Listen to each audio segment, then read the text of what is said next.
Welcome back, ladies and gentlemen. Here we are, Everything Combat, because, of course, life is a fight. Very anxious to talk to this young man. Dude called a few of his fights now, and it's always awesome to see, fighters, individuals develop, man, and just watching your growth, bro, has just been really cool. He's a 14-time Caged Aggression vet coming off a very impressive second-round TKO over Nelly Thompson during our, I forget which night it was, but a very history-making three-night, the first ever history-making three-night pay-per-view event. We got Josh Tigre Neal in the building. How you doing, sir? Man, it's going good, man. Thanks for having me. How's it going? It's going good, man. It's going good. I saw on Facebook you were doing some training this morning. Looked like you got a couple little blemishes on the grill here, but of course, iron sharpens iron. You got to get that training in. How's the training going, bro, for this upcoming fight? Going good, man. I mean, it's so fast from the last one, so it's never really stopped. I took a couple days pretty much, and then I was right back in there getting after it. So, it's going great, man. I can't complain. I'm feeling like I'm still steaming off the last one, so it's good. Well, you don't need to worry about getting in shape when you stay in shape, and that's what's up. I need to kind of take a note on that, even though I'm not fighting, but of course I digress. But, I've always wondered, man, I was talking to Eric Shelton, and he was talking about, how MMA has really changed his life, kept him out of trouble. And oftentimes when I read those bios that you guys provide before we get into fights, and a lot of times the sentiment kind of is very consistent about MMA has helped change my life, keep me out of trouble. And I'm not saying that was necessarily your thing, but what got you into the sport, brother? What really got me into it, I was just really looking for something after football. After football was done, I played a year up in Dubuque in college, and I was like, what am I going to do now? You know what I mean? I came back home and was really trying to figure it out. So then I just ended up doing some kickboxing classes along with working out over at MFS, and then next thing you know, I'm in there rolling around with guys. I'm in there training, and next thing you know, I'm in a cage fight. So it's pretty much. In case you don't know what MFS is, ladies and gentlemen, it is the Militant Fighting System, which at one point in time was the New York Yankees, if you will, of the sport, man. Just so many champions: Robbie Lawler, Matt Hughes, Pat Miletich, Tim Sylvia. The list goes on. But no, that's cool, man. Everyone's answer is kind of different, but I mean, it's one of those things, like I was talking to Eric about it, how it really does shape a human being, not just externally and physically, but it's really like an internal thing. I'm not going to put words in your mouth, but it's like how it changes your kind of outlook and your perspective on everything, the discipline and everything. Talk to us a little bit about that, if you don't mind. Yeah, it's definitely helped me with that, man, because if when I don't got training going on, sometimes I feel like I steer away from, that straight line that you're supposed to be on, you know what I mean? Sometimes Absolutely. Some things get a little wild, or you know what I mean? And it keeps me sane, man. It keeps me grounded. It keeps me my values in order, you know what I mean? To be a good fighter, a good boyfriend, a good family member, friend. Absolutely. So definitely with me, yeah, man.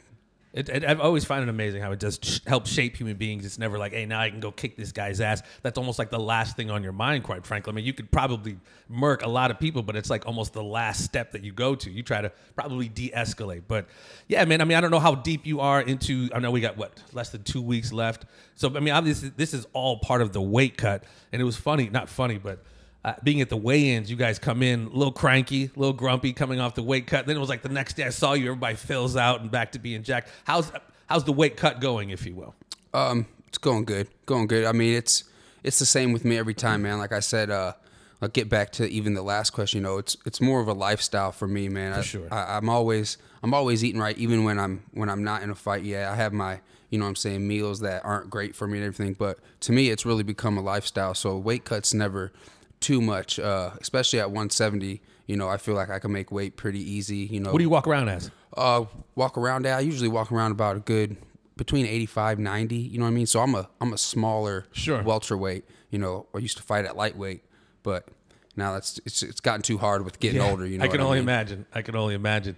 Well, if you don't mind, man, it was such an impressive. And again, watching you, I think I've called like the last 3 or 4 of your fights, and it's just impressive. I mean, I haven't watched you for too long, but I can just tell you're getting better, bro.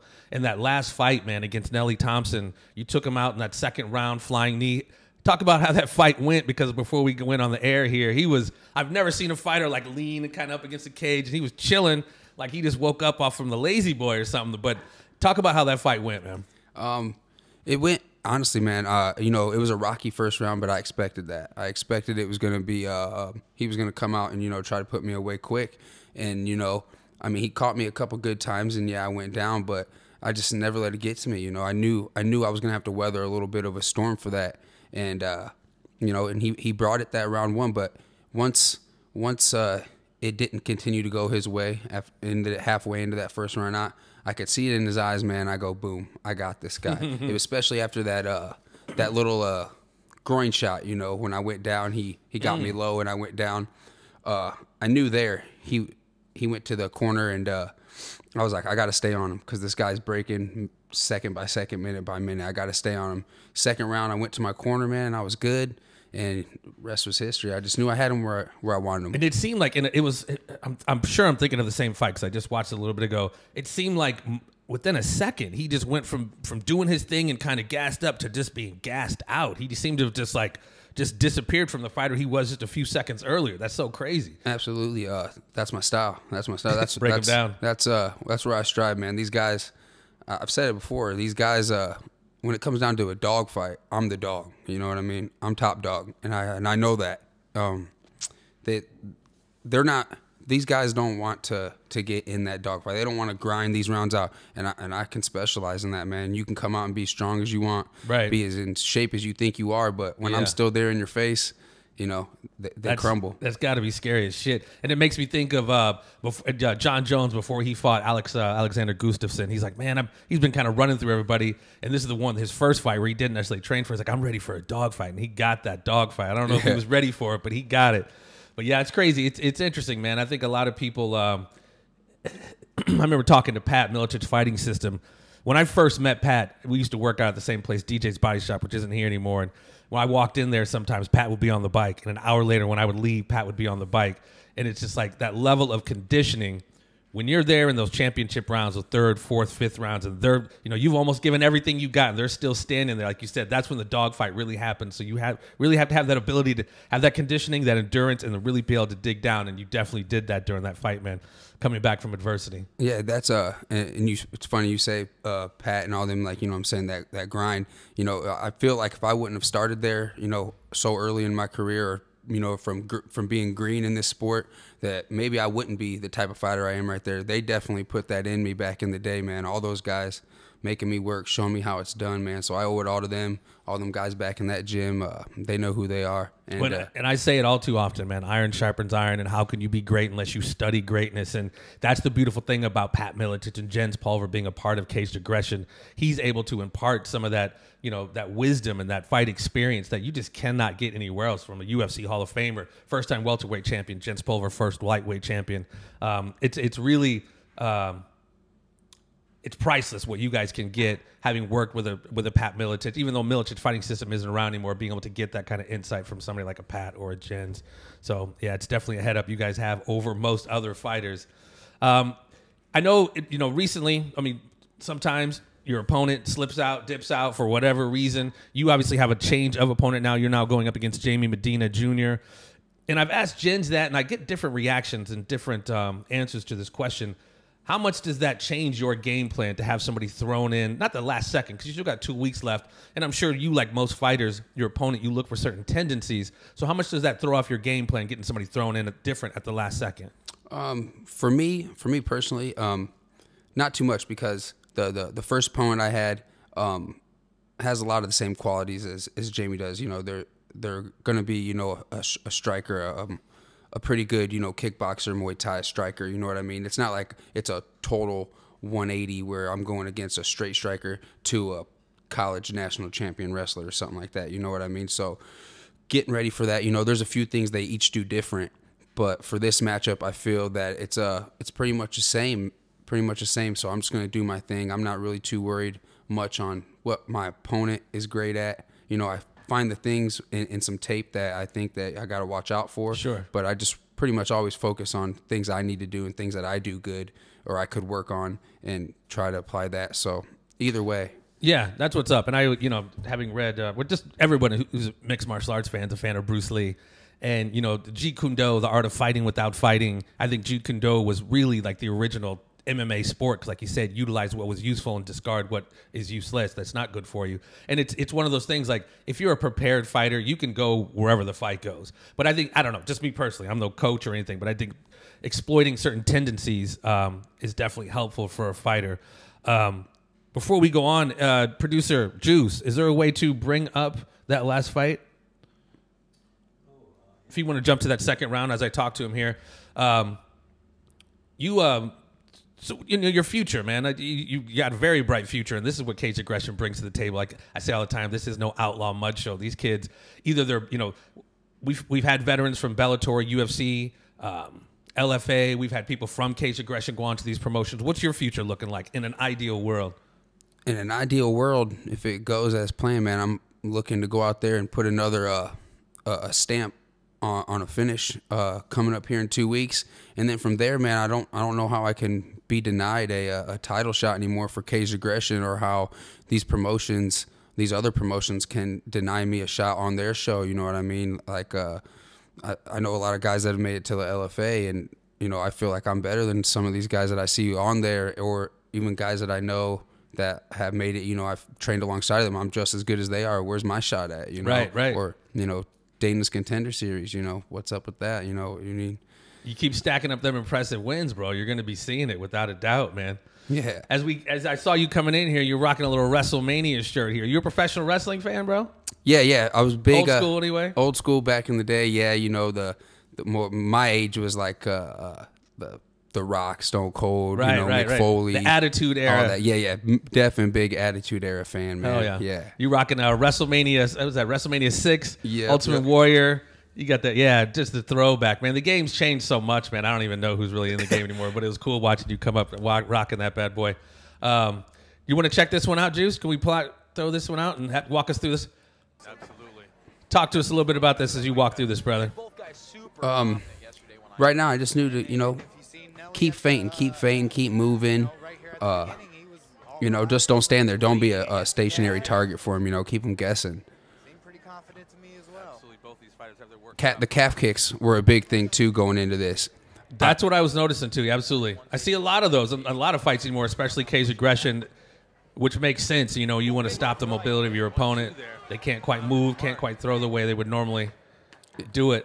Yeah, especially with training with the best calf kicker in the game, Eric Wisely. I've learned a couple things on how to get those in there from him. Taking a couple as well. So yeah, I've heard a lot of fighters in Caged Aggression lament Eric Wisely and the tutelage that he's given them. Right there, when I hit him with that one, I could tell in his face already that he was not liking it. He gave a little wince or whatever. Looping overhand right there. That was staying busy though, walking him down. Horrible shot, but. Now, how much did that actually hurt you? Was that an off-balance shot, or did that really sting you a little bit? It was a more off-balance, but I definitely felt it. Okay, I definitely felt that. But he's a big boy. I mean, he's definitely no little dude. Oh yeah, he definitely he came with the power that they had spoken about. Definitely did. Right here, he does that. He'll start switching his stance here after that one or the next one. He wasn't liking those right away. Let's get to this finish. The beautiful knee. Here we go. Boom. Yeah. Right there, lands perfect. Goes that down. was it. Yeah.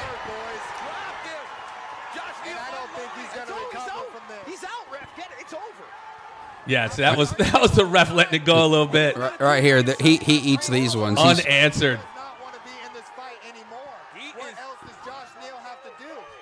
Yeah, Josh like, ref? Yeah, need it. I was thinking that too. I go, how many more are we going to take here? How many more, man? That was a lot. Producer Juice, let's see that flying knee one more time. I don't know if they give it to us in slow-mo, but let's check that out here real quick. Boom. That was it. Yeah. Yeah, what set that up well is, I was reading him the whole time. I was moving, reading him, and he, like they even said it in the commentary, you could tell he was trying to set up that overhand pretty good. So he was trying to set up that overhand pretty well. So he was ducking. He was ducking a lot, and that's when it clicked to me. I go, let's throw this switch knee that I've thrown in many other fights, and let's get it going. That landed right at home. It seemed like he paused for a second. I was almost like getting hit in the nuts. It's like you get hit, and you're like a couple seconds later, it's like, oh, then you really feel it. Yeah, man. Congratulations, though, man. And like I said, let me ask any possible predictions for this newest opponent, Jami Medina? The only prediction, I'm not a big prediction guy, but I can predict and I can promise action. That's one thing you get with me. Always without Tigre. Tigre. You always get. I'm waiting for one of you guys when I'm like, hey, prediction. Remember Rocky 3? It was like prediction. Yeah. Clever Lang. Yeah, man. Ready to bring that pain. That's great. What's your prediction for the fight then? Prediction? Yes, prediction. Pain. So that's what's up, dude. May 7th, May 8th, ladies and gentlemen, CagedAggression.tv with the unique, another thing that differentiates Caged Aggression from other promotions. When you buy the pay-per-view, you can buy it under the individual's names, referral code. So when you buy it, click Josh Neal, and he will get certain proceeds from the fight, which I think is really cool. The gate's not as big as it normally is. So I think this is something that really helps compensate for what you guys might not be getting from the gate or just normal pay or whatever. Even I might be talking out of my ass, and that's not how it works. But this unique referral code helps get you guys paid, under your name. So yeah, it's definitely it helps because I got a lot of friends all over the place. Absolutely. You know what I mean? And so, being able for them to watch the pay-per-view and, not have to just sit on Facebook waiting the whole night. It makes it makes a big difference for sure. Well, man, it's good to talk to you, man. And I know this is not going to be our last conversations. Again, it's been really cool watching you grow, man. It's just, it's that exponential growth, a very impressive knockout from this gentleman right here, who obviously was no slouch. And I'm looking forward to more action, like you said, up against Jami Medina Jr. And you're going to be fighting Saturday night, right? No, main event Friday night. My bad. Yep. So there will be main events Friday and Saturday night, but Josh will be fighting on the main event Friday night. So when you go to CagedAggression.tv, you'll be able to pick the date, pick the name, and it'll be on and popping, my man. Absolutely. All the best of luck, brother. It's good talking to you, and thanks for coming in. Awesome.